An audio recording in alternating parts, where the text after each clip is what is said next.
My pleasure to be your master of ceremonies and to officially welcome you to the 1992 Hostess Cup Atlantic Pee Wee Championship Awards Banquet. Ladies and gentlemen, please welcome your head table guests.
During the past 3 days, Summerside has witnessed some very outstanding hockey entertainment thanks to the efforts of the young men on the 5 competing teams.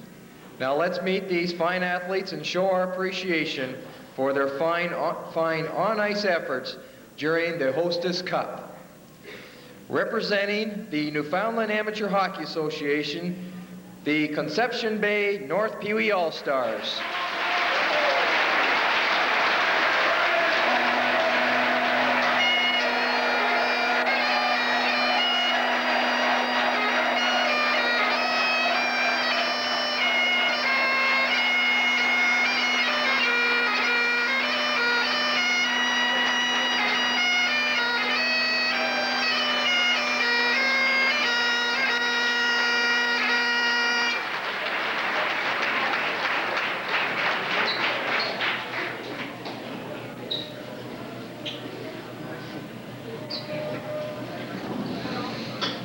You guys brought along a few fans there, did you?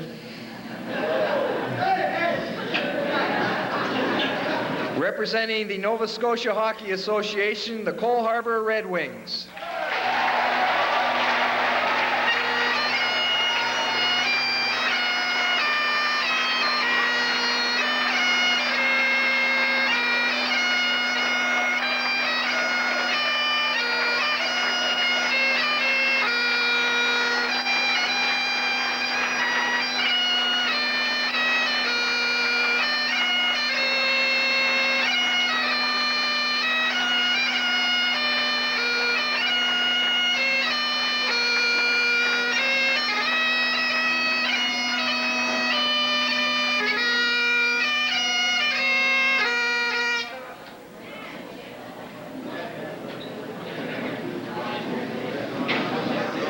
Representing the New Brunswick Amateur Hockey Association, Fredericton Niels Canadians.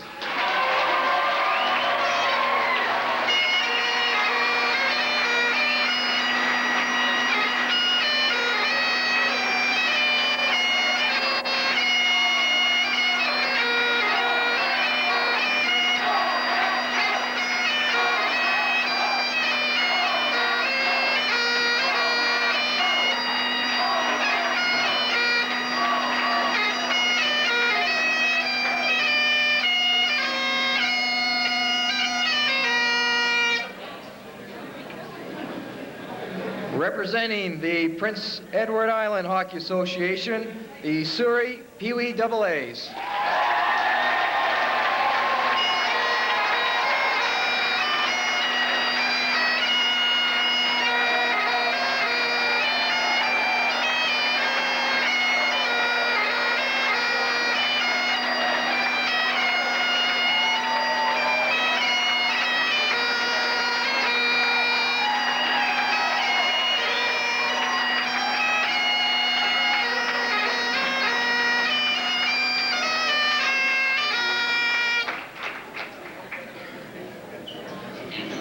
I think we know who the fan favorites are going to be tomorrow afternoon. Representing the city of Summerside, the host team, the Summerside Kentucky Colonels.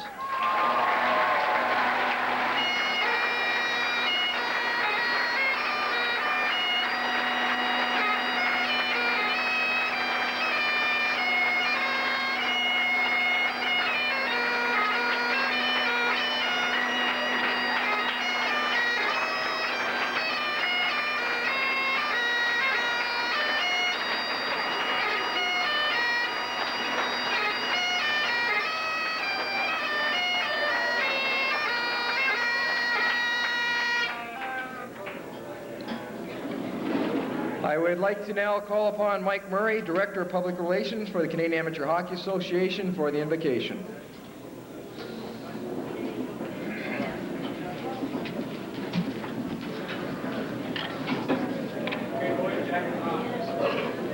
Dear Lord, bless this food that we are about to receive, and thank you for helping us bring together the best Pee Wee hockey players from Atlantic Canada, and for watching over all of us every day of our lives. Amen. Please be seated and enjoy your meal. Thank you.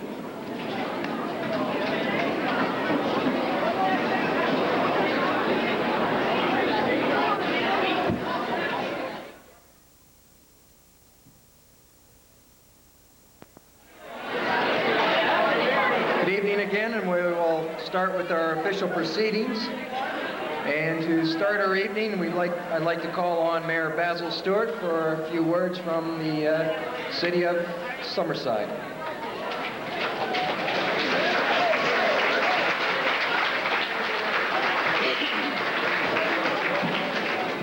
Thank you, Mr. Chairman, Mr. President, Honourable Minister, Mrs. Guptill, fellow Councillor Sudbury, MLA Mr. Bradley is in the audience, special guests, hockey teams, ladies and gentlemen. Firstly, I thank you for the invitation to bring greetings tonight to your Hostess Cup banquet here at the Summerside Legion. And on behalf of the town of Summerside, I want to extend a warm welcome to everyone here this evening and to Summerside. We hope everyone is enjoying the exciting hockey and also their visit to Summerside, the sports hosting capital. A special welcome to our guest speaker, Mr. Brad Park. Welcome, Brad. Thank you to our host chairman, Dan McCarthy, for a job well done, as well as all the members of his committee. They worked very hard. Thank you very much.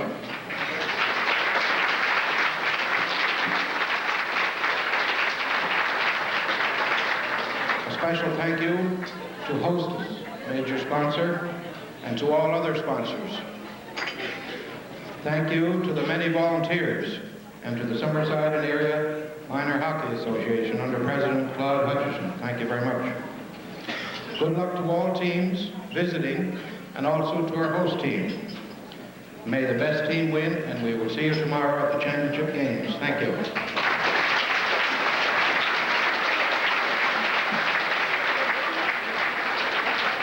Thank you, Basil. I would now like to call on Nancy Guptill, Minister of Labor for Prince Edward Island, to say a few words on behalf of the province.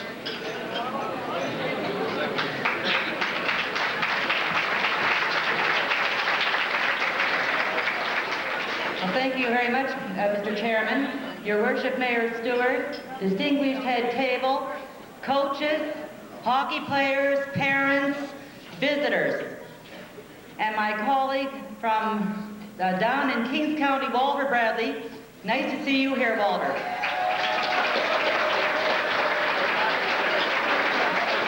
It certainly gives me a pleasure to bring remarks on behalf of the province and to extend a sincere thanks to Hostess, to the coaches, to the sponsors who've been involved, and all the volunteers. It's certainly great to have you in our wonderful town.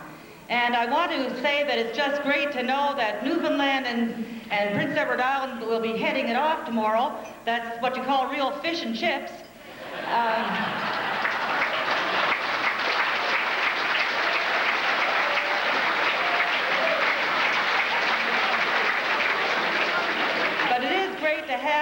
Atlantic Canada here. We are really proud to be Atlantic Canadians and really proud to be Canadians. So I wish each and every one of you well. I hope you've had a great stay. I know you've been treated well. Do come back when the grass is really green and enjoy our beautiful beaches. Thank you very much.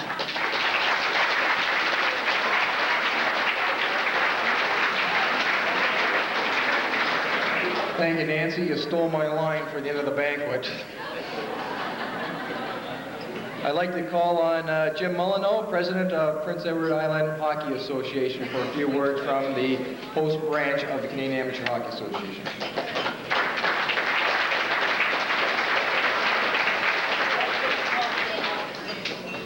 Thank you very much, Mr. Chairman, Honorable Minister, Mayor Stewart, Mr. Guest Speaker Brad, and distinguished head table guests, ladies and gentlemen, hockey players and coaches. On behalf of the Prince Edward Island Hockey Association, I'm extremely pleased and happy to be in Summerside tonight. I've been up a couple of days this week watching all the games, and I've been extremely pleased with the level of sportsmanship, the level of hockey that's been played, and I certainly hope you are all enjoying yourselves here in Summerside. I would be very remiss if I did not thank Mr. Dan McCarthy and his committee for a job more than well done. And I'd like to thank the Summerside and Area Minor Hockey Association for putting a bid in to host a tournament such as this. A tournament such as this could not be carried out without the fine sponsorship of Hostess Frito-Lay. To them, we in the hockey business are certainly glad to have them on our ship, and we certainly hope that they will continue to give this level of sponsorship in the future. I am extremely pleased that a hockey team from the far east of Prince Edward Island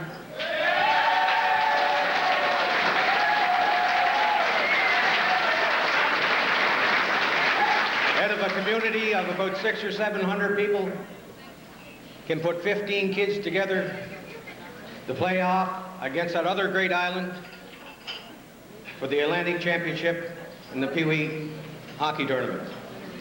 We are extremely pleased on PEI to have them go out in the ice tomorrow. I know the minor hockey people are pleased, and we'll be there to support you. Thank you very much.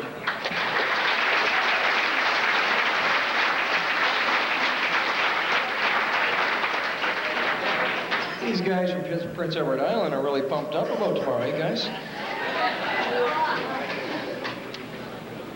A person I'd like to introduce sitting in our audience tonight, a man that works very hard for amateur hockey in Prince Edward Island, is Gord Lund, the Executive Director. Gord? There he is at the back.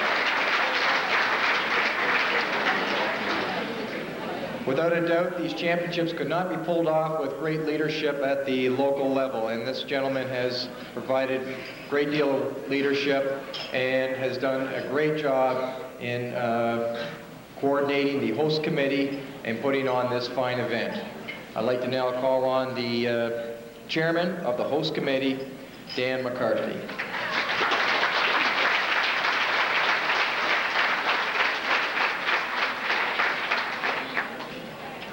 Chairman Bruce, Mayor Stewart, Honorable Nancy Guptill, head table guests, players, ladies and gentlemen. On behalf of the host committee, I'd like to thank Hostess Frito-Lay for their excellent sponsorship of this tournament. It's a top-notch event, and without their sponsorship, it wouldn't take place. In addition to Hostess, we've had a lot of other people helping out, a lot of other companies, firms, and volunteers working together to make this event very successful.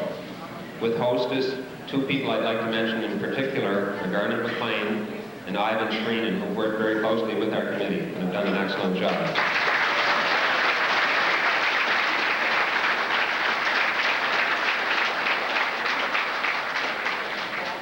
From the CAHA, we've also had two people who work very, very closely with us. Have been down here for the press conference and are here again to run the event with us. Mike Murray and Bruce Newton.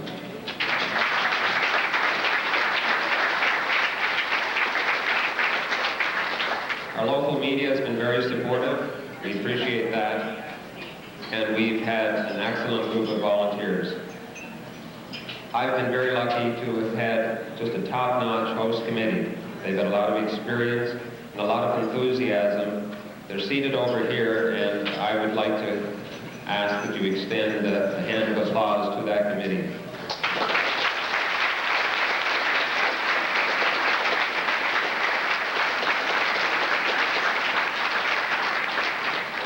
They have gathered together a lot of volunteers to work with them, and they've really drummed up a lot of enthusiasm, and I think the event has come off relatively well as a result of that. But an event of this type is really for the players, and on behalf of everyone, I would really like to extend our appreciation to the players. The caliber of hockey, the level of skills has just been excellent, and the excitement of each and every game has been really, really something. The committee was scurrying around before and during the last game today to try and determine how the second team for the championship would be determined if there hadn't been a tie or a win by Surrey. And so it's a very, very close event. So thank you to the players for that excellent, excellent level of hockey.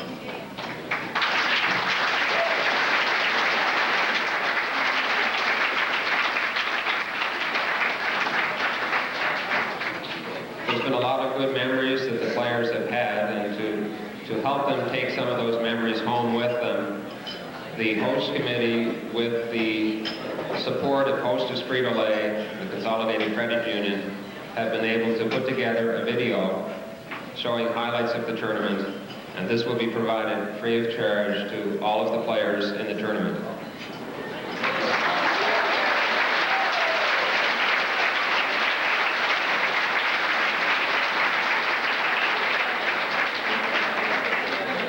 If others would like to purchase one of those, we can make arrangement for the sale of that.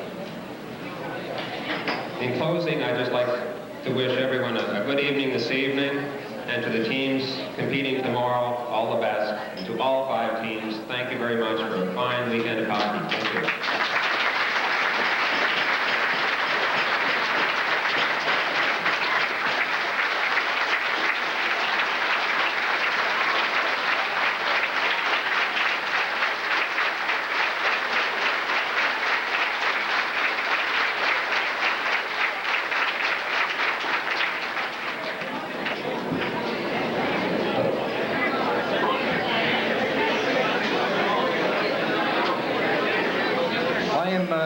I am lucky enough in my job that I get to attend approximately 5 of these events each year, working with the different sponsors that sponsor the midget championships, the Bantam championships. And there's one thing about the Hostess Frito-Lay company is that when they sponsor something, they take on a little more, and that is that they're out hanging posters, helping you hang banners, and really trying to promote their own event. They do not sit back and expect the job to be done. They are people that really get down in the trenches with you to help you out. And from an event coordinator, and I know from the host committee, they really appreciate that. The CAHA certainly appreciates their support, and without their support, this championship would not be possible. And I'd now like to call on Paul Cook, the Vice President of Marketing for the Hostess Frito-Lay Company, to come forward and say a few words on behalf of Hostess Frito-Lay.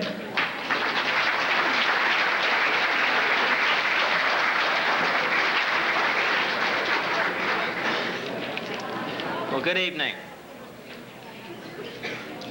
Mayor, Minister, distinguished head table, parents, coaches, organizing committee, and I guess especially all of the athletes who've taken part in this tournament.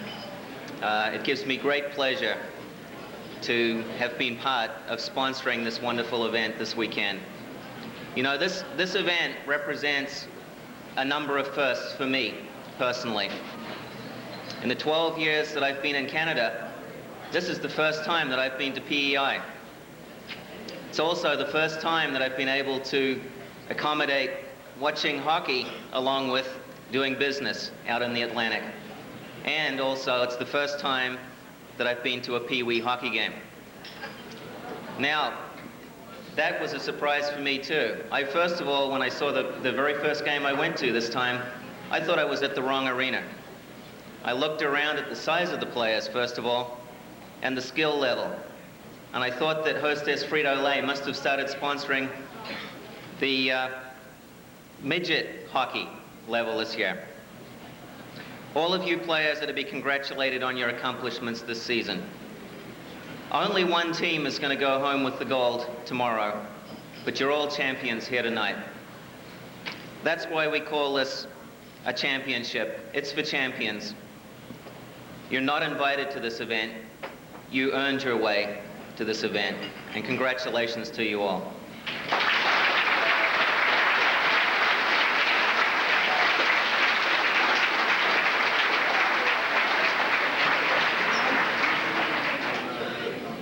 Now, as a company, Hostess Frito-Lay's success depends on its employees' commitment, dedication, strong work ethic, and teamwork. We sponsor the Hostess Cup because we believe that this competition fosters these same qualities, which help you each to become better citizens and to be able to make a contribution to this great country of ours, Canada. And I've seen those qualities exhibited in spades over the last couple of days here. I'd encourage all of the players to take the time to meet and get to know your fellow competitors off the ice while you're here over the next couple of days, because developing friendships through the avenue of sports competition is also an important element of this event. And who knows, someday in the future, perhaps the players that you're competing against here now will be on your team. Your teammates further down the road in junior, college hockey, perhaps even putting on a sweater with that large red maple leaf representing junior team, or perhaps even Canada's Olympic team.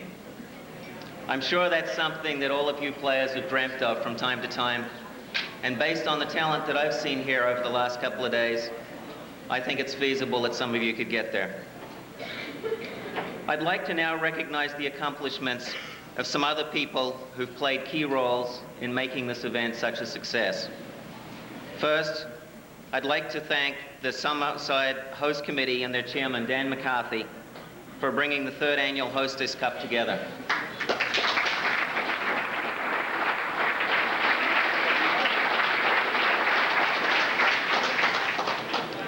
I know that many hours of hard work have gone into coordinating the event, and I also understand that this town is rapidly building a reputation for sponsoring these kinds of activities. And I understand that even included a group of my fellow New Zealanders, or Kiwis as we like to be called, up here for a softball tournament not so long ago. And I thank you again on their behalf. I think that kind of involvement shows real foresight and community spirit.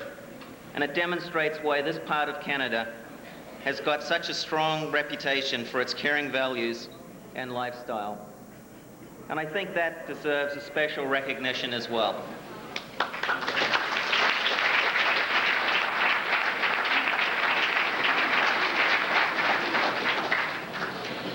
I'd also like to thank the Canadian Amateur Hockey Association and the 4 Atlantic Canada branches for their great contribution in making the 1992 Hostess Cup a great success. It's taken a lot of volunteer work and behind-the-scenes work to get each of the teams to this tournament. And to our 400 employees in Atlantic Canada, a special thanks for the great job that you've done towards this program as well, and all the other corporate programs that we've run this year. Your commitment is truly outstanding. And a special note of thanks to the salespeople here with us tonight, who also earned the right to be here through their top-notch commitment and results leading up to the Hostess Cup. I'd like you to stand, please, and receive recognition.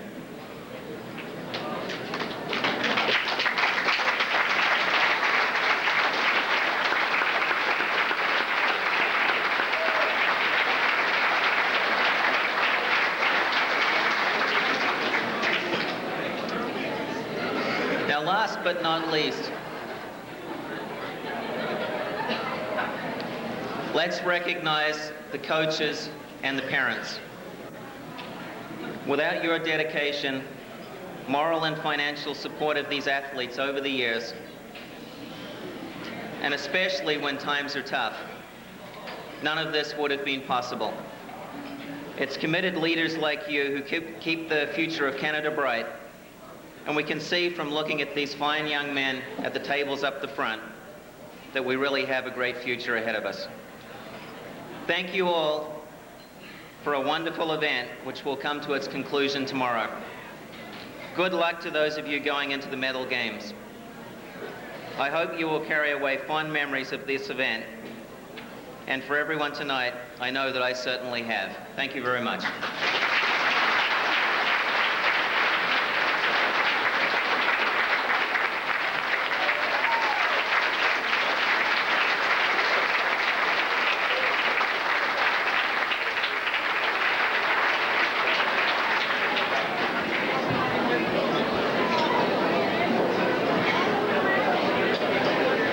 I'd like to now call on a gentleman that is a very familiar face here in Summerside, a man that has dedicated a lot of time to amateur hockey in Canada, Mr. Claire Sudbury, past chairman of the CAHA.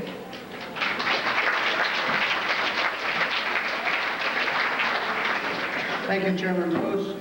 Madam Minister, Your Worship, distinguished head table guests, hockey players, ladies and gentlemen, it is indeed an honor for me to represent the Canadian Amateur Hockey Association here this weekend. For Joe Richard, who is attending meetings in Ottawa, I enjoyed it very much. And on behalf of the Canadian Amateur Hockey Association, it is indeed a pleasure for me to thank Mr. Paul Cook and Mr. John Nichols for your company's involvement, Hostess Frito-Lay, in coming on board and sponsoring the Hostess Pee Wee Championship. It is indeed an honor to have a company with such excellent qualities as Hostess. And certainly a championship of this magnitude and this quality would not be possible without your excellent corporate support. I also want to reiterate the remarks said earlier to the host committee, Chairman Dan, and to your volunteers. Coming from Summerside, I knew what you would align for a group of volunteers, but certainly it has been above par. It's been what has happened here many, many occasions. Excellent volunteers. You did an excellent job, Dan, and your group. And the Canadian Amateur Hockey Association wants to thank you for taking on the sponsorship of this tournament and doing an excellent job in it. Thank you, one and all.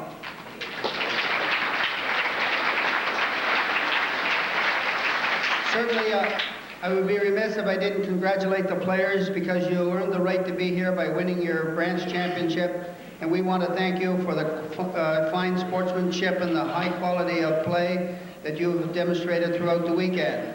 Certainly, Madam Minister has termed it the tug for the fish and chip cup, but my own sort of coined phrase was it's the battle of the fishery.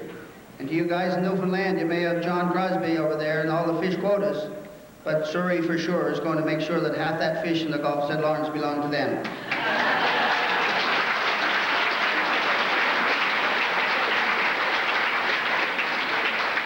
Just aside, one other comment to the team from Surrey by the Sea, is that when you pass out a lobster trap, be sure you send instructions with it again, because Mike Murray's been sitting on it down the parking lot. He's been trying to float it over the wharf on ice, and he's been catching nothing. He's applied for unemployment insurance. He's causing the country's debt to go up and everything. So please keep that in mind the next time.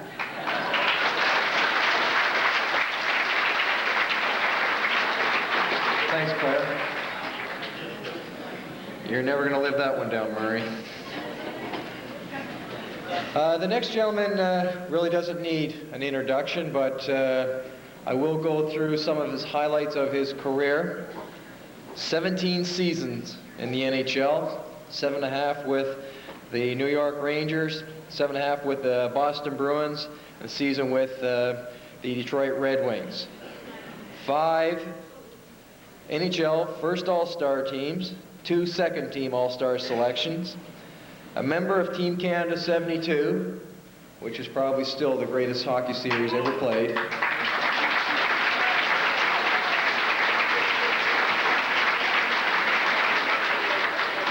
which was, believe it or not, 20 years ago. We were all sitting in high school cafeterias watching that 8th and final game. What's that? Yeah. In 1983-84, Brad was presented the Bill Masterton Trophy, which is presented to the NHL player who best exemplifies the qualities and perseverance, sportsmanship, and dedication to hockey. In 1989, he capped off his outstanding career by being inducted into the Hockey Hall of Fame, the dream of every player that skates in the NHL. He was probably one of the most relaxed hockey players on the ice, as I recall watching him play for the Rangers and the Bruins. I always cheered for the Bruins, though, Brad, when you were with the Rangers. Sorry. And I'll give you an idea of how calm and cool and collected he was. A reporter asked him up in Thunder Bay last year what he missed most about playing in the NHL. And he said, "My afternoon naps." Anyway, I'd like to call upon our guest speaker for tonight, Mr. Brad Parker.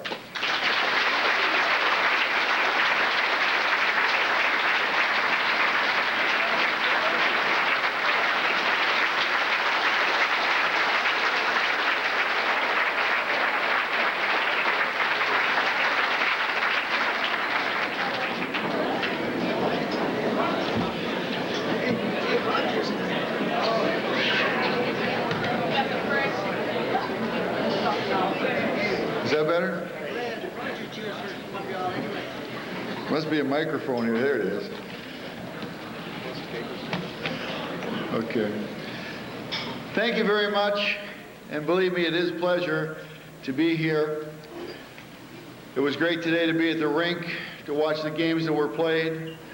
I'd like to commend all the teams and the great effort that they put on all week. I know the Summerside team hasn't fared as well as they want, but you've got to give a lot of credit for the type of people they are and the great performance they put out there.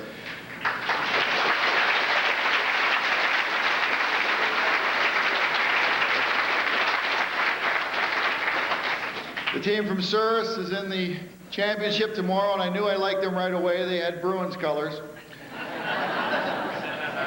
And I wish you guys a lot of luck. Newfoundland, I like that you guys got Ranger colors.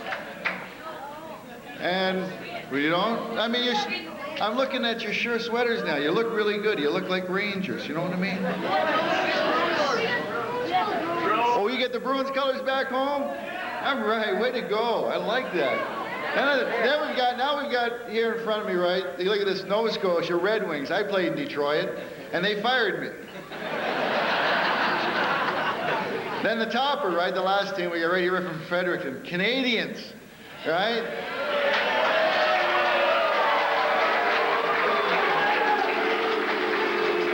How many Canadian fans are in the room? Okay, that's all right. We'll wait for you to leave.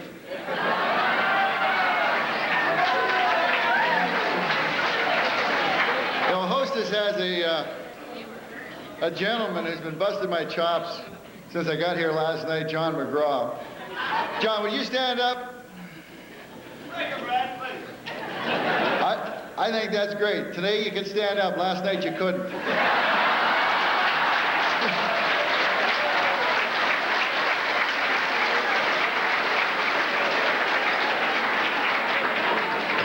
Excuse me, would you say your name again? What is it? The proper pronunciation. John M.C. Pat. Good, he can even talk today.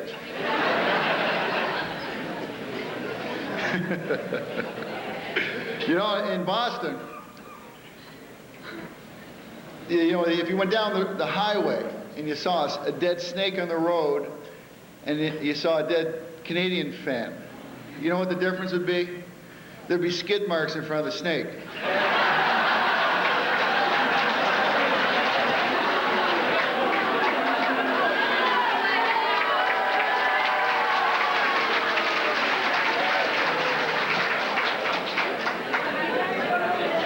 Anyways, without getting too excited about the world of the National Hockey League, You know, I like to, tournaments like this are a thrill. I know that when I played them as a young guy that I was so thrilled at being there. I know that it takes a lot of work and a lot of organization.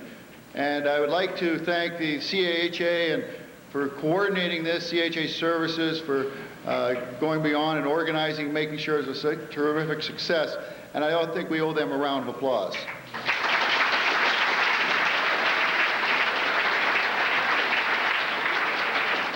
We mustn't forget the sponsors, such as Longines Wittenauer, CCM, Tim Hortons, and Toshiba, who contribute to the tournaments in ways that just make it run a little smoother, and I'd like to thank them.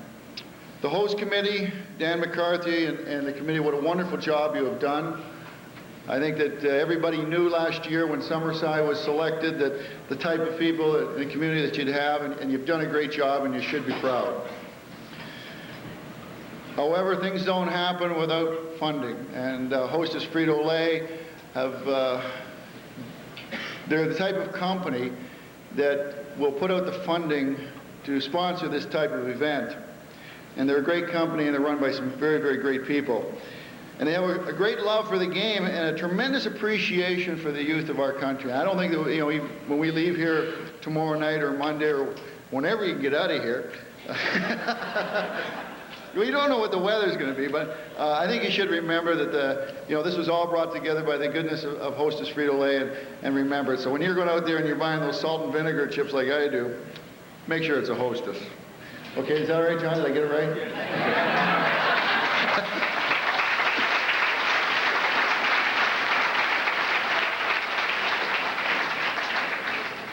Oh, a little over a month ago, I came to Summerside. I came to Prince Edward Island for the first time, and I came to Summerside. And it was immediately after they got 75 centimeters of snow.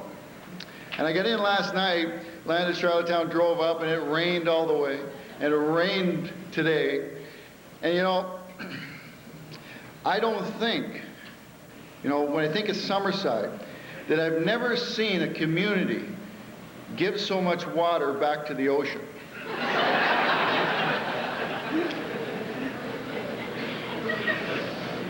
But I'll tell you one thing, it's pretty when it's gray, so it must be dynamite when it's green.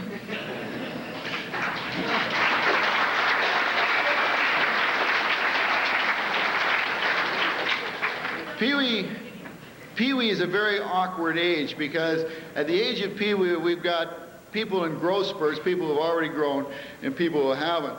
And I'd like to show you, when I go to these tournaments, there's always kids I look at. I'd like 3 players to stand up right now. And one is Andy Johnson from Fredericton, Tyson Flynn from Fredericton, and Craig Hillier from Cole Harbour. Would you guys stand up? Yeah.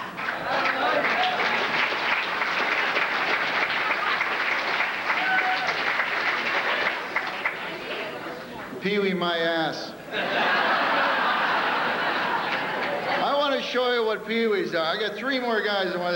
Aaron Baglow from Summerside, Steve McInnes from Souris, and Brendan Chow from Conception Bay. You guys stand on your chairs, will you guys?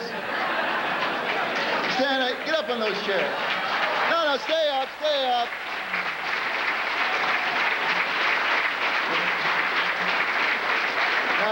Now those are Pee-wees. Those are Pee-wees. Honest. Oh, I forgot. Excuse me, there is one other. Bruce Newton and Mike Murray. I'm sorry, guys. I got to introduce another Pee-wee. Phil Bridges, would you? Stand up. Phil, please stand.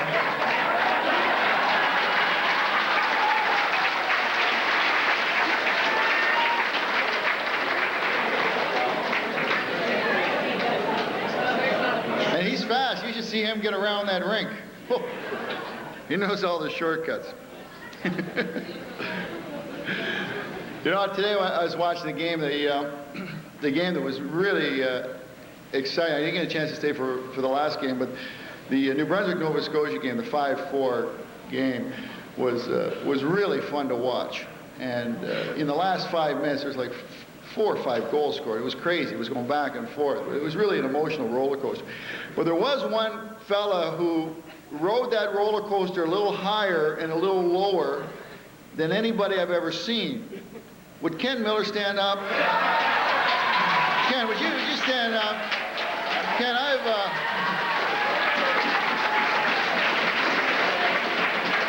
I have never seen a parent ride a roller coaster like this. I'm telling you, it could have been 30 degrees below zero in that building and he had a sweat on. I remember when Nova Scotia went up 2-1, he went down in the corner and pouted. I mean, he sat down there and shook his head like, and Ken, I want you to know, I've got a collection going. We should have a new red horn for you for tomorrow.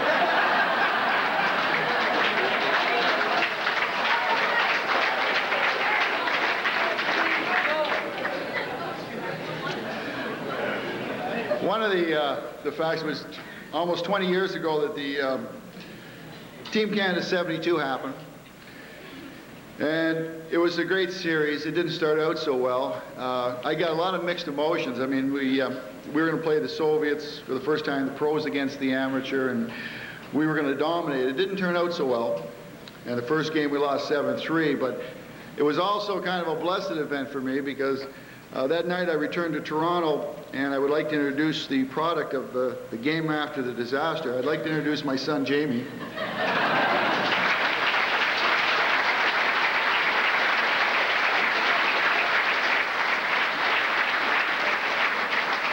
Who's tickled pink to be in a country where the drinking age is 19. I'm not sure I'm totally in favor of it right now, but you know, I want to tell you about the game of hockey. Not only is it a great game, but it's a character game. And there are a lot of characters. I'd like to tell you about one of the craziest characters that I think you've ever seen is a guy named Eddie Shack. I mean, there was a guy that was born with a nose and a mustache. And Eddie's a great guy. He plays a lot of charity games. And he was the first guy that came out with couldn't write his name, so he had an ink pad and a stamp. And guys, I'll have one made up for next year, okay? Well, there was another guy that I played with, a guy by the name of Jim Petty. His nickname was Seaweed. And like all great characters, he was a goaltender. His father's name was Kelp. It's true. It's true. Well, it seems Jimmy was playing in the minors and he needed a summer job. And he went back home to a small town in Ontario.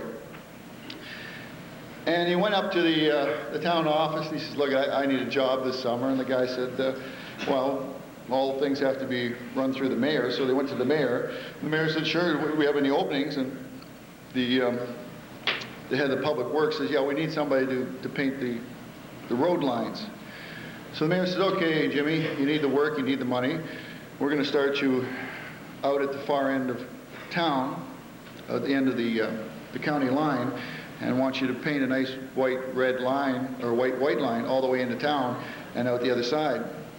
Well, Jimmy said, well, that's great. I need the work, and I'll be very happy. So he goes out there the first day, and Jimmy paints 3 miles. And the second day, he goes out and he paints 2 miles. So the third day he's out there, and he's only gone about a mile, and the mayor comes into the head of public works, and he says, how's Jimmy doing? He says, well, the first day he did 3 miles, and the second day he did 2 miles, but he's only done a mile today. Well, the mayor says, I better find out what's going on. So the mayor drove out to the county line. There's Jimmy in the middle of the road painting his white line. He went up to Jimmy and he says, Jimmy, how's it going? He says, oh, good, Mayor, it's going very good. He says, well, Jimmy, let me ask you a question. The first day you painted 3 miles. Jimmy says, is that good? He says, oh, yeah, it's terrific. He says, and the second day, you've only painted 2 miles. And today, you've only gone a mile. How do you explain that? And Jimmy looked at the mayor quite honestly. He said, well, you know, Mayor, that paint can's 6 miles down the road.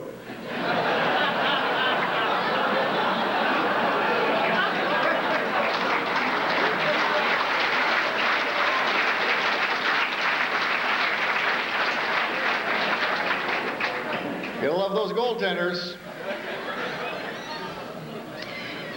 You know, people always like to do comparisons, so they like to find out, they always ask you these type of questions, like they'll say to me, they'll say, you know, who are the great players in the game? And I'll say, oh, well, you know, exactly what are you looking for? And they say, well, who is the fastest player that you ever saw? And And I looked and I said, well, geez, probably the fastest guy I ever saw was Ivan Cournoyer. I mean, he'd start in his end, he'd get a tailwind, and by the time he got the other end, he'd be in 2 time zones difference. They say, you know, who was the toughest guy? And that was hard. I mean, I think the toughest guy I ever saw was John Ferguson's. I mean, you got in a fight with him, and you were still feeling it about 3 weeks later. He had a great way of massaging your face. Probably the greatest playmaker was probably Wayne Gretzky, and Wayne was one of those type of players. I mean, he's got everybody fooled now. He goes into you know, he gets the puck and he sneezes, and 3 guys go for it. But they start thinking about Wayne, thinking about who he is instead of what he can do. But he's a marvelous, marvelous hockey player, probably the greatest playmakers of all time. They also say, who's the scariest? Well, without a doubt, Gordie Howe was the scariest, right? He had elbows that started at his shoulders and went to his wrists. And he wasn't afraid to do it. And the biggest question, everybody loves this question, they say, who had the hardest shot? Who had the hardest shot? And I'll tell you, there was 2 guys, and they were brothers. It was Dennis Hull and Bobby Hull. Now, you got to remember, these guys grew up on the farm, and they could shoot a puck. I mean, Bobby could shoot a puck so hard, so fast, that he could shoot it through a car wash and it wouldn't get wet. Now, Dennis couldn't hit the car wash.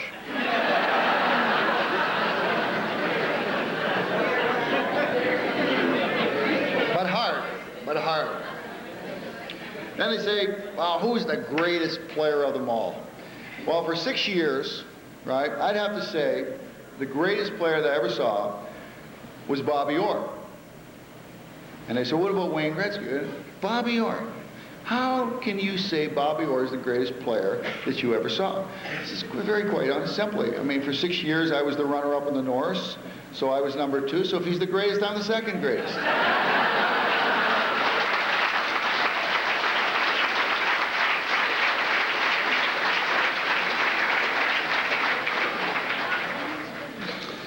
Well, we got some questions here from the Pee-wees, and they can write. They like that. Print, they can print too. Summerside asked me a question. It says, what was your Pee-wee team like? Well, I grew up in the suburbs of Toronto in a community called Scarborough, and we had a house league, and we were kind of an all-star team of the house league. We only had 1 rink in Scarborough, and so it wasn't that big a program, but I was a left winger. I played with a fellow, my centerman was Silaps Jr., and we had a fellow on right wing named Bobby Griffin. And we ended up winning our division, Metro East, and it was a great team. We had big defensemen that could shoot the puck, and it was before slap shots, so the pucks usually got to the net. But it was a good team, and I think that you know, everybody played equally. Everybody had a good time. We didn't get fancy. We didn't go into special teams on power plays. I think our coach was more interested, rather than having guys specialize in certain areas at Pee-wee, that everybody would get the chance, and his job was to try to make everybody better, not just make the better players better. So that was, whoever turner was up to go out, went out and played the power play, whoever's turner was up, went out and killed penalties. And I think that's a fun way to play. I think it's fun for the kids, and I think as a coach, and I coach a little bit with my boys, and I look at my job as not to try and make my worst players better. That way, if I get down to the last minute and I'm ahead of goal or behind a goal, I can put anybody out on the ice, and that's the theory that I believe in. Fredericton asked, what was your most memorable moment in Pee-wee? Well, the most memorable moment was in 1960, the first year of the Quebec Pee-wee Championship tournament. We won the tournament. We went to Quebec City from Toronto, and we had such a wonderful time.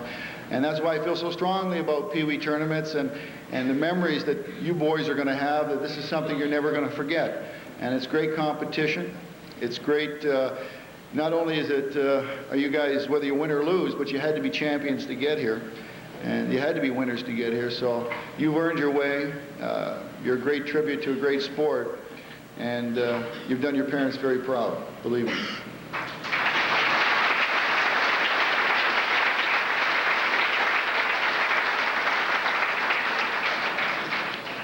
Cole Harbour asked me, what year and who did you get drafted by, and what NHL awards have you won? Well, I think awards, for first All-Star team, and that I was runner-up in the Norris many times. But I think the Bill Masterson, which was dedication and inspiration towards your sport, is something that very few people earn. I think getting inducted in the Hall of Fame is something that I will never forget. It wasn't something that I set out to do, but it was definitely a topper. In 1966, the NHL, because expansion was coming, decided that they would institute a draft. So in 1966 was the year they came up with the first draft. They made it a 16-year-old draft. I was the second pick in all of Canada by the New York Rangers. The first pick was a fellow named Barry Gibbs. There was only 6 NHL teams at that time. And I went to the Rangers. Didn't go to the Rangers till I was 20. The reason for that is in those days they sent you, they never brought 18-year-olds up, hardly ever. And they had so many experienced guys in the minors that they were well stocked. So they brought you along slowly. Which gets to my next question from Newfoundland, was to explain how hard it was to make the NHL and how hard it was to stay in the National Hockey League. Well, I think when you start to think about playing professional, I never looked at it. First of all, I played hockey because it was fun, and it was fun all the way through. I looked at hockey as something that I was pretty good at, and I wanted to continue. Then I thought it was the greatest thing in the world when I was playing Junior B and I was getting paid $2.50 to play. I mean, that was terrific. $2.50, boy, I'll tell you, I get about 14 Cokes and a hot dog at that time. So then I thought, well, geez, it'd be great to play Junior A, and I got playing Junior A. Spent 3 years with the Toronto Marlboros, and was drafted by the New York Rangers. Never got invited to camp, to the Ranger camp. And I looked at the National Hockey League very simply, well, wouldn't it be great to play pro? To play in the minors, just to play pro. I never thought about that. Nobody at that time ever went into the National Hockey League very quickly. It was a question of whether you were good enough to play pro, play in the minors. It wasn't a question of whether you're good enough to play in the National Hockey League. And I remember my first couple of days of training camp, and I talked to my parents after my second day, and my parents said, well, what do you think? How you doing? And I said, well, the players aren't any bigger than I am. They don't shoot the puck any harder. They don't skate any faster, but they sure are smarter. And with that in mind, I said, well, my job is to learn. My job is to watch and observe, to learn what works, what doesn't work. Then figure out why it works and why it doesn't work. Each and every play. If somebody beat me, this is how you stay in the National Hockey League. What exactly did they do to beat me? What exactly do I have to do to make sure it doesn't happen again? If I beat somebody, if a play worked, why did it work? Why? What exactly did I do to make that play work? Can I do it again? Can I do it consistently? Can I do it when I want to do it? And that's the learning game. If you want to stay ever get to the National Hockey League, you have to figure out the game and how it works and why it works, and then you will become the better player, better than your peers. And I think that very few people are blessed with that natural talent to go out and play at the level of Wayne Gretzky or Mario Lemieux or Bobby Orr or Gordie Howe. But the rest of the players have got to work at it. They've got to think about it. Don't take it for granted. Think about it. Study it. It's a whole education unto itself, and you've got to be better than somebody and better at learning your trade if you ever get there. In the meantime, at your level, what I would say to you on the advice is that the way I look at it with my boys who play, I look at it very simply. Whether they get the NHL or not, I'll never know, or I won't know for a while, but I'm teaching them a game that they'll be able to play for the next 50 years of their life. They'll be able to play this game until they're 60, 65 years old, because there are guys still playing. And that's the best thing that I can do for them, is introduce them to a sport that they enjoy and continue to play. So you guys, you're learning a game that you're going to play for the next 50 years. And you're going to have a ball doing it. Okay, enough of that serious nonsense. Sirs, PEI wanted to know, what was my most embarrassing moment in your NHL career? Thanks, guys. Well, I think I had one in junior that I really remember. We were playing against the first place team in Toronto. It was 5-5. And I don't know how, but in my rookie year, I ended up on the ice in the last 30 seconds. I came around the net, and I made a perfect pass onto a fellow by the name of Mickey Redmond, who played for the other team. And he stuffed it in the top corner with 6 seconds to go, and we lost 6-5. I remember another time against the Toronto Maple Leafs. We were playing in Maple Leaf Gardens. It was 2-2. Last minute of the game. Puck came out to center ice. I took the penalty puck like this. I skated backwards looking to who I was going to pass it to. And that puck was not on my stick, but it was on Davey Keon's stick, who neatly went around me, walked in, put it in the lower corner, and we lost on national TV. It's amazing when they capture something like that on national TV, how many letters and cards you get. Another time we were playing in the Madison Square Gardens in New York, and we were playing against our art rivals, the Boston Bruins, and they had a left winger by the name of Wayne Cashman. Wayne Cashman was the player who went through his whole career maintaining that the crazier that the other team thought you were, the more room you had in the corners. And we happen to be playing, and the puck's over by the bench, and we're going to the bench, and I'm right beside him, and there's no doubt in my mind that I'm going to hit Wayne Cashman over the boards into our bench. And we got about 6 feet from the boards, and we're side by side. He reaches behind me, grabs me by the seat of the pants, and when we hit the boards, away I went. And I was laying on the floor on the bench, and I'm looking up at the ceiling, and I was a right defenseman. I happened to be lying right beside Tim Horton, who was the right defenseman. And Timmy just kind of looks down at me, and the only thing I can do is think of as I say, change.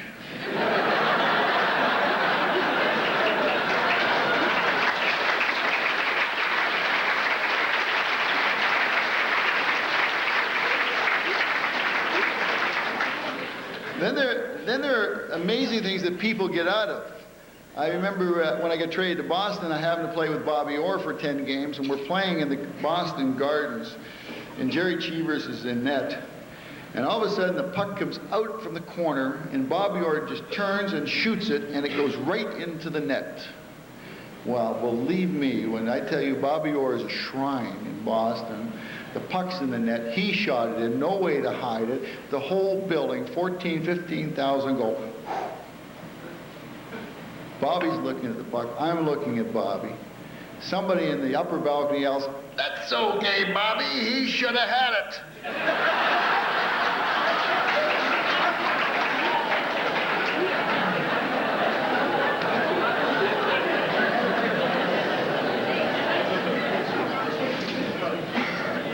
I got to tell you one last story before I go. And this was after my second year in the league. I was 21 years old. I had just made the first All-Star team with Bobby. So Bobby and Orr and I were the 2 youngest players at 21 ever to be paired on the first All-Star team. And I went back to Toronto and I bought a house. All right, cheap house, they didn't pay me a lot.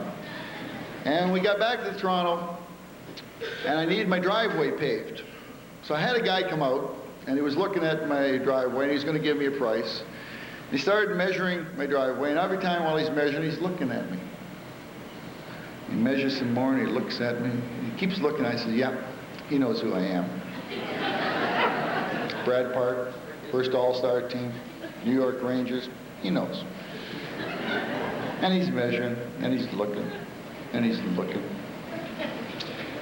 So he says, it's going to be about $350 to do that section. I said, okay. He says, can I ask you a question? Sure. He says, are you Brad Park? I says, yeah, I am. He says, I knew it. I was measuring your driveway. I was looking at you. I knew I recognized you. I had to ask it. Every Sunday, I went down to Maple Leaf Gardens when you were playing with the Marlies, and I took my 2 boys down there, and we watched you, and I told them, I pointed you out to them. I says, you watch that guy. Every Sunday afternoon, we were at Maple Leaf Gardens watching you with the Marlies. What are you doing now?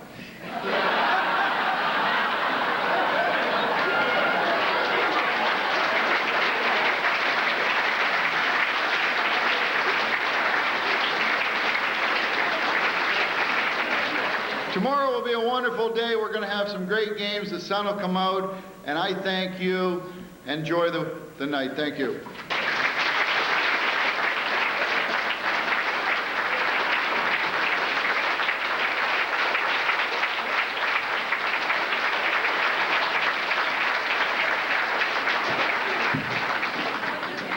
Thank you very much, Brad. Now the moment you guys have been waiting for.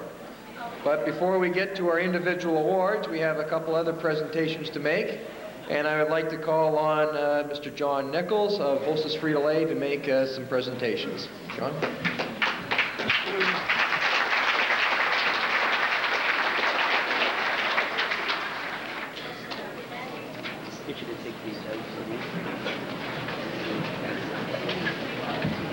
Thank you, Chairman Bruce. Good evening, head table guests, parents, friends, most of all the players from across the Atlantic. Welcome to Summerside and the Hostess Cup.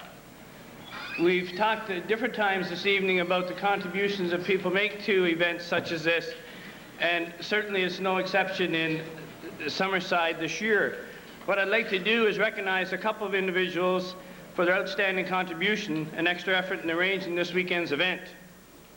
It's not surprising to most of us, because what we're seeing here this weekend, that Dan McCarthy and his host committee have certainly done an outstanding job in making this a success it's been.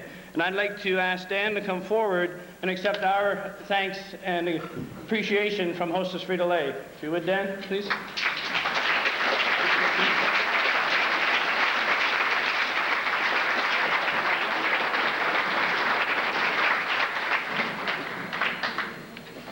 We at Hostess Frito-Lay are also very pleased to have our district manager from PEI, Mr. Garnet McLean, who's worked very closely with the Summerside organization. I'm sure that Garnet's input has contributed to the success of the 1992 event. And I'd like to ask Garnet to come forward and accept my thanks and appreciation.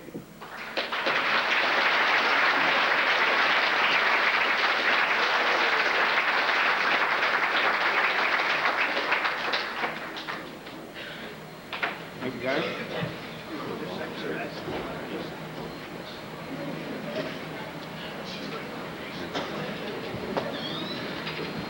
It's certainly been a pleasure again to have my good friend Brad Park join us again this year, and I'd just like to thank Brad on behalf of the Hostess Frito-Lay for the comments you've made tonight, and it's great seeing you here, and we look forward to your participation tomorrow.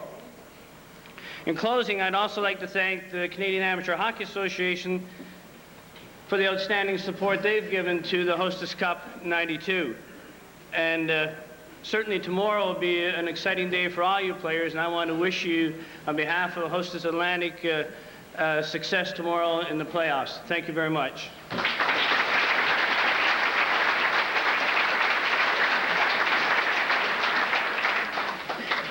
Thank you, John. I'd like to call on Claire Sudsbury to go to the awards table to make a special presentation to 2 gentlemen who have waited and watched patiently all of the games of the Hostess Cup. Jason Campbell and Jason Platts were the backup goaltenders this year. It is a position...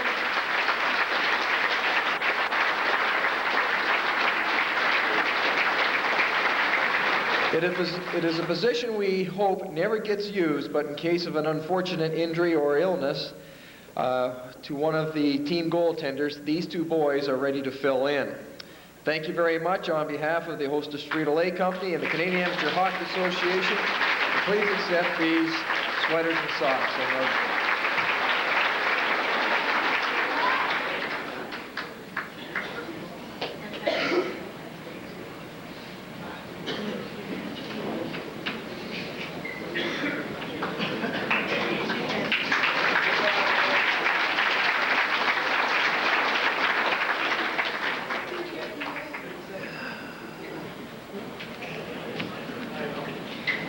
Thank you very much, guys. Now I'd like to call on John Nichols again to please go to the awards table to present the first individual award.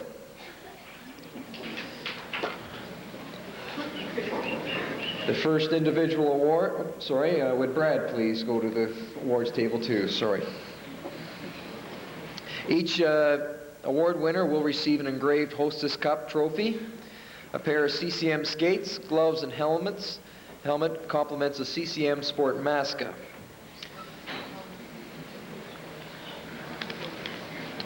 The winner of the Hostess Cup Top Scorer Award is... Who's clapping already? From Newfoundland, number 7, Danny Cleary.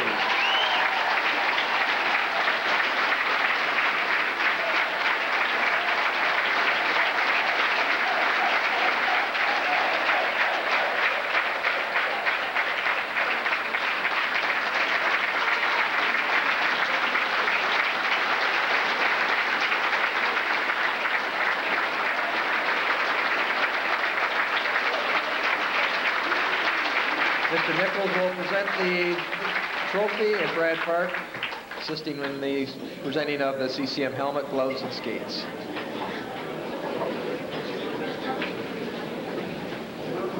Hey, Daddy! Turn around!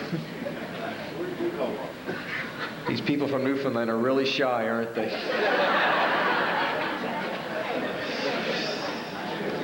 I would now like to ask Claire Sudsbury to go forward to present our next award.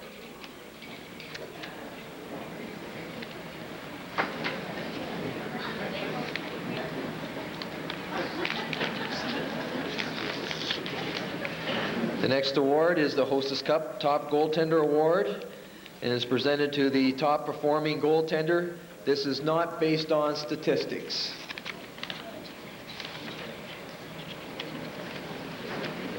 Am I doing this slow enough? The winner from Prince Edward Island, number 33, Stephen McInnes. The trophy will be presented by Mr. Sudsbury with Brad Park presenting the CCM helmet, gloves, and skates.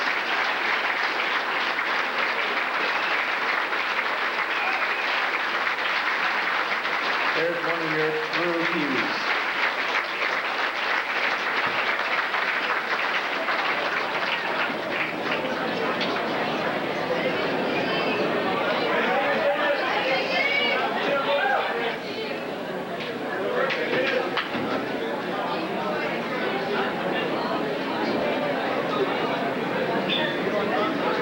I would now like to call on Mr. Jim Mullino, President of Prince Edward Island Hockey Association, to come forward to present our next award. The next award is the Hostess Cup Top Defenseman. Player judged most outstanding at this position.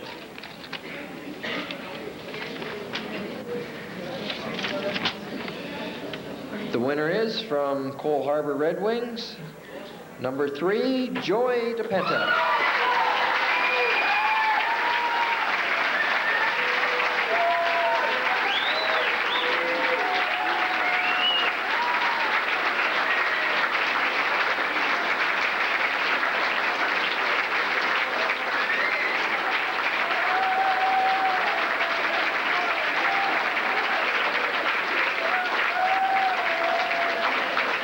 Mr. Mullino will present the Hostess Cup trophy with Brad Park presenting the CCM helmet, gloves, and skates.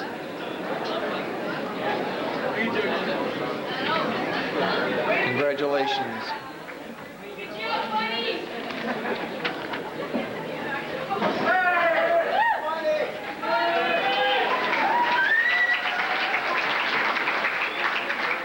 I would now like to call on Dan McCarthy to come forward to present the next award.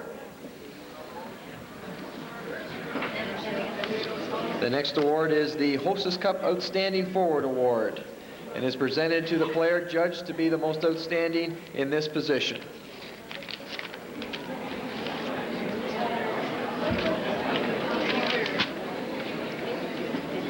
The winner is, from Conception Bay, number 13, Michael Glover.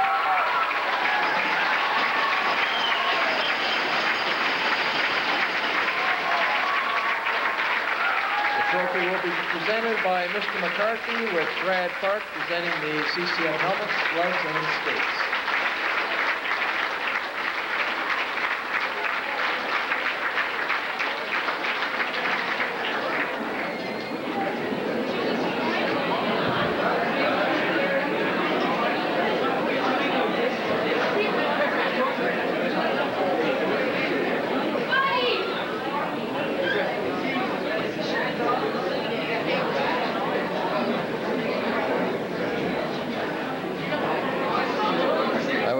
To call on Mr. Paul Cook, Vice President of Marketing for the Hostess Frito-Lay Company, to come forward to present the next two awards.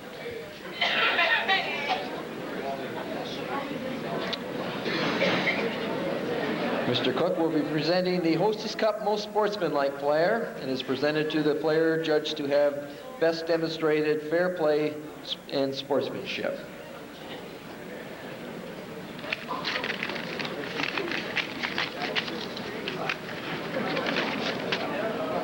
The winner is, from Surrey, number 88, Steve Carpenter.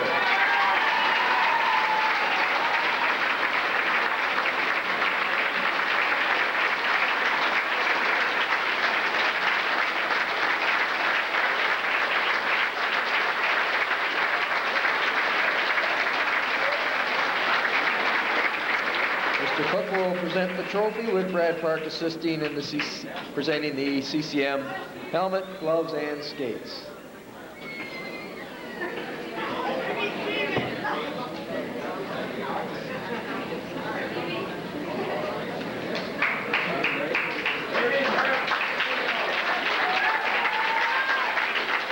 Congratulations.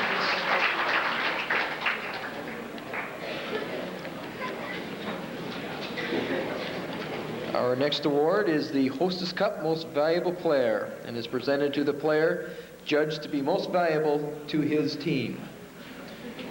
And the winner is,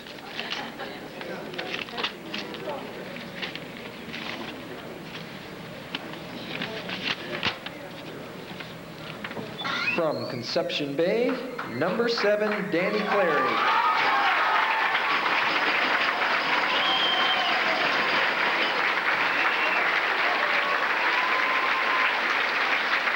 The trophy will be presented by Mr. Cook, with Brad Park and John Nichols presenting the CCM helmet, skates, and gloves.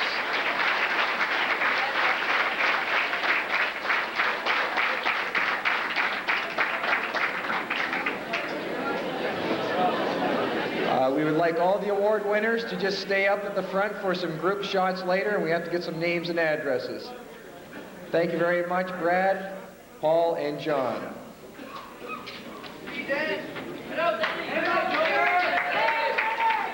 Again, we'd like to thank Hostess Frito-Lay for providing us with the beautiful trophies that each of the award winners win, and of course to CCM Sport Massfield for the skates, gloves, and helmets.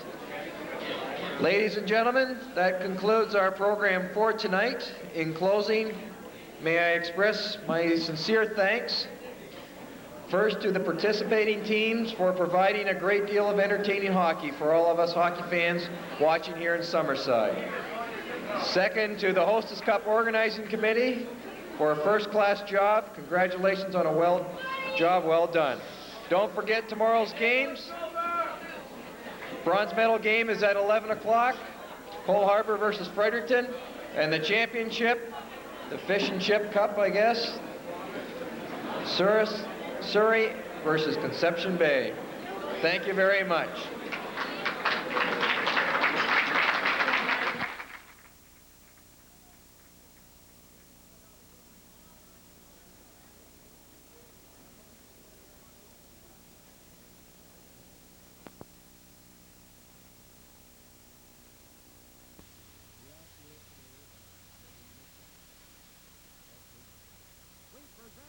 Hostess Cup. It's the championship game of the Atlantic Pee Wee Hockey Championship. It features the Prince Edward Island representatives from Surrey against Conception Bay. They are the Newfoundland reps. We'll be back with more on this championship game in a moment. You're listening to the Hostess Cup from Cal Stadium on CJRW. What's going on, buddy?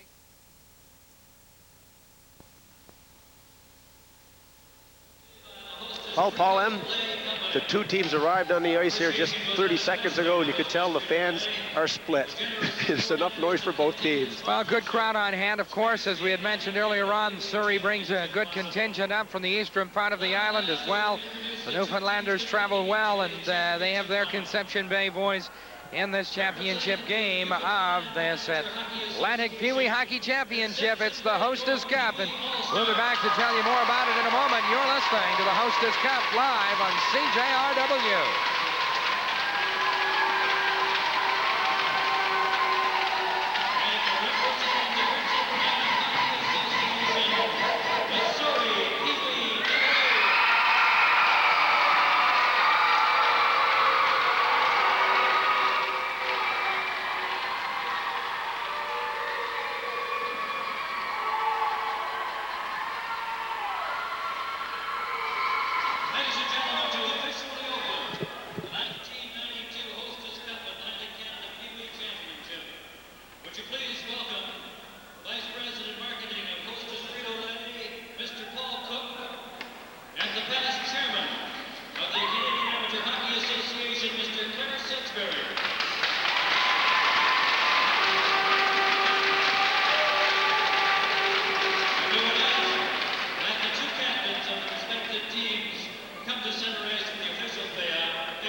Back to Cal Stadium, our national anthem.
Pre-game festivities are over, and it's down to hockey. Roger Hearn, colorman for this afternoon's game, joins me. And, Rog, we look at this one, and, you know, definitely going in. I mean, if you had to pick a favorite, the Newfoundlanders are favored in this one.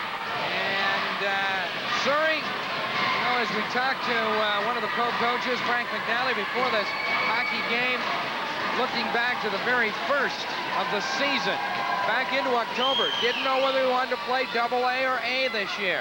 Got to a tournament, decided that he would play AA, that his team would play AA. Here they are playing for the AA championship of Atlantic Canada. How about that? Hey, that's something. And you know what? If the scenario continues, they've been building. That's what it looks like. They've just been building, and they've been getting stronger with each and every game. And as we saw them in the tournament, each game, it looked like, you know, they're out of it, they're in it, they're out of it, they're in it, but they never quit. When you're looking at a team that they're playing tonight, this Newfoundland team, I think the slickest passing team in the tournament, moving the puck around very well, and it's going to be a good game. And I guess they summed it up last night, Paul, at the banquet. It was Nancy Guffel said it's the fish and chip series. I like that one. It went over very well for Nancy, and they used it 2 or 3 times throughout the night, and they got a roar of approval from both the Newfoundland fans and the Prince Edward Island fans. Players to watch for in this one, well, certainly in between the pipes for Surrey, Stephen McGinnis has had 116 shots directed his way, a save percentage of 8.82, top goalie in the tournament, 3.25 goals against average. Stephen Carpenter, most sportsmanlike player in the tournament, 14 points in the tournament round-robin play, in third spot, and 6 goals, 8 assists. On the other side, you have to look at number 7, Danny Cleary, MVP and top scorer in the tournament with 18 points, 8 goals, and 10 helpers. The top forward, Michael Drover, he plays on the left side against, or with, rather, Danny Cleary. All right, lots of sportsmanship displayed between these two clubs. We are getting set to go. Mike Pinky-Gallant at center ice to get this Atlantic Championship underway at Cal Stadium in Summerside. And here we go. Surrey with the puck. McPhee feeds on the left side to Kickham. Trying to play the puck in, he will. He'll go deep to the corner now. Kickham with the puck, has Carpenter in front. To McPhee at the point, he'll chip it. Now into the left wing corner for McPhee. Can't catch up to it. Newfoundland will come away with it. They'll bang it off the left wing boards and try to clear. They can't. It'll be kept in. By Darcy McDonald. McDonald nowhere to go now. The puck will be fed up on the left side. Cleary trying to get to it. Over the line, he's checked on the play. Now the puck will come loose. Surrey's Darcy McDonald. He'll feed it in on the right wing, going back for Conception Bay, Newfoundland, Wesley Swain. The puck will be brought in on the offside, and we are just opened up here at Cal Stadium. No score.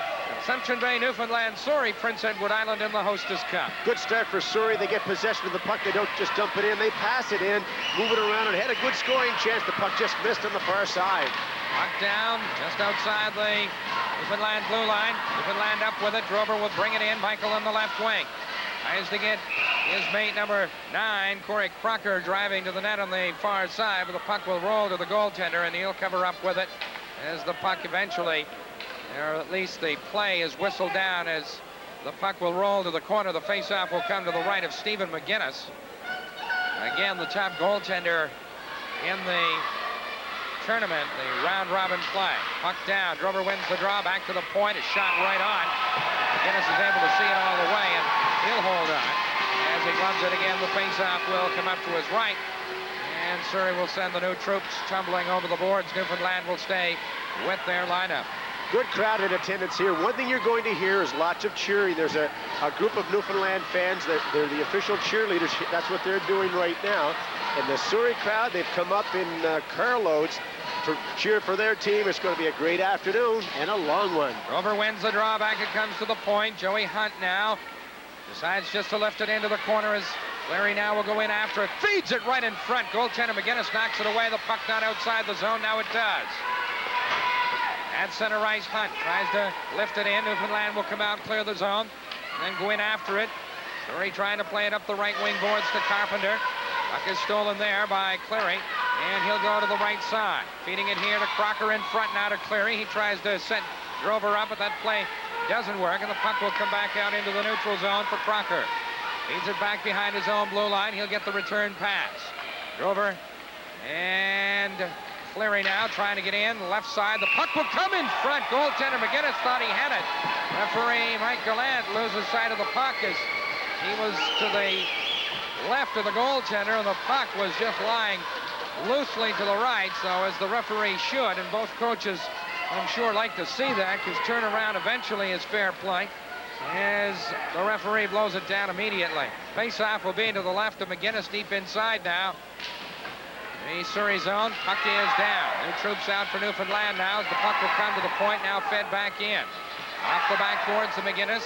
He'll lead to Josh McCormick. McCormick wraps it around the boards, trying to play it up to Mark McCormick. McCormick having trouble getting out of his own zone. He was well checked by Joey Hunt. Puck brought back in, Newfoundland. Andrew Drover. Puck will eventually come to the point for Swain. He gives it away. Luckily gets it back. The puck will be fed back into the Surrey zone. Newfoundland has to come out to regroup. The forecheck now is McCormick. Lays it off the glass. It'll come off the boards, but then not outside the zone. It'll be kept in. Puck now eventually comes to center ice, trying to get away. Full Surrey. Here's Mullally. He'll let one go. A weak one off the net. Newfoundland wraps it around the boards. It'll come to Andrew Drover.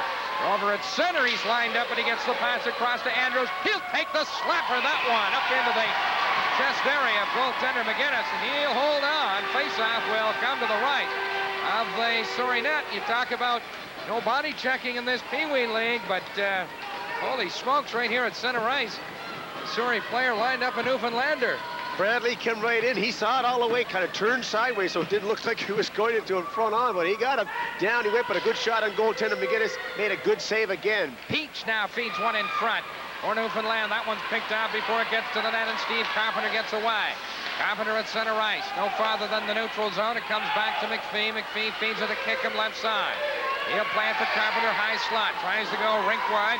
Off the boards, it'll come to McDonald to the corner. He'll play it for Carpenter behind the net to McDonald in front. And that one too hot to handle. It'll come off the boards and come out to center. Back behind his own blue line. McPhee now feeds it up right side to Carpenter. Has a man loose. Hits Kickham left side. Kickham picks it up. He's at the hash marks now to the corner. Feeds it up high in front, but no one can pick that one up as the puck will come off the boards. Back for it now, Danny Cleary. He'll feed a long right wing pass up for Crocker. Crocker fires it in. McGinnis. He's able to play it into the corner. Now losing his stick, McPhee. Drover in looking for it. Also in is Cleary. The puck worked free and outside the zone. Newfoundland has to come back to the neutral zone to regroup. Corey Knoll is there. He'll play it on the right wing. Trying to get it to Crocker. Crocker now. He'll play it for Cleary. Cleary goes rink wide to Drover. Cleary loose in front. They get it to him. Save is made as McGinnis runs him out of room. Puck comes back to the point. That shot is off the mark as Kickham tries to bang it off the boards to center. He will. Puck back in, but Kickham has it once more. Headman's to Carpenter. It's in his skates now, and the loose puck will be taken away. Carpenter will get it back. He'll decide just to play it into the long corner on the left side. Back for it is Knoll.